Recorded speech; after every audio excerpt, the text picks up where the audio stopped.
Episode 6 The Edge of Control. Layana's chest still pressed against his. She could feel the raw strength in his arms, the fast beat of his heart under her hands. Her breath shook as she whispered, "Aleksander, let me go." His grip only tightened. His storm-gray eyes locked on hers, dark and hungry. "I can't," he said simply. His voice was low, heavy, dangerous. "Not when you look at me like that." Her lips trembled. I'm not looking at you anyway. You're imagining things." He smirked faintly, but his eyes burned. "Your body betrays you, Angel. Your heart's racing. Your hands, you're not even pulling away."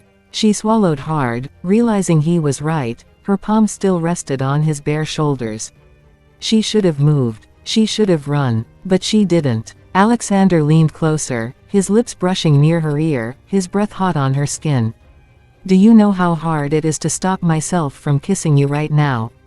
Her whole body trembled. The butterflies in her stomach turned wild.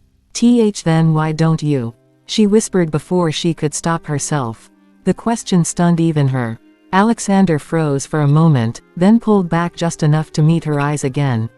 His jaw was tight, his control on a thin edge. "Because once I do," he said roughly, "I won't stop there. And you're not ready for that, not yet." Layana's breath caught. His words were dark, full of promise, full of danger. Her cheeks burned hot as her heart pounded against her chest. She finally pushed weakly at him, stepping back. The air between them was electric, heavy with everything unsaid. Aleksander ran a hand through his hair, his muscles flexing with the effort of restraint. He let out a sharp breath, then looked at her with an intensity that made her knees weak. "You think you're safe here, with me wounded," he said, his tone low and husky. "But you're not. Because the real danger, Layana," he paused, stepping toward her, making her back hit the wall, "is what you make me feel." Her eyes widened. "What do I make you feel?" she asked in a trembling voice. He leaned in again, his lips hovering a breath away from hers.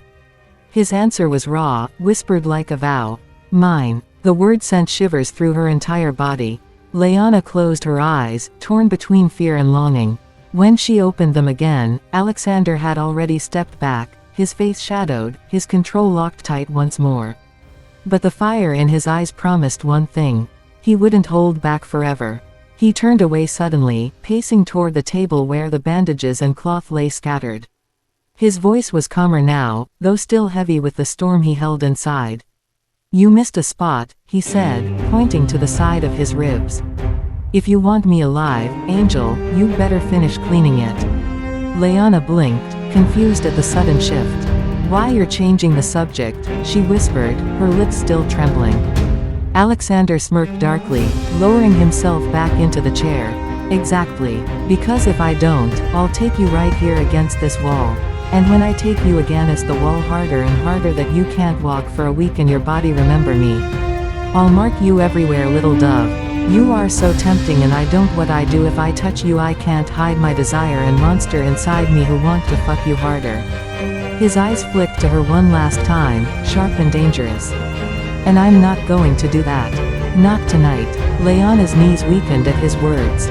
She swallowed hard, her hands shaking as she picked up the cloth again. The silence was thick, full of everything he hadn't done. And though Aleksander forced himself to sit back and let her tend to him, the fire in his eyes made one thing certain. It was only a matter of time before he lost his restraint.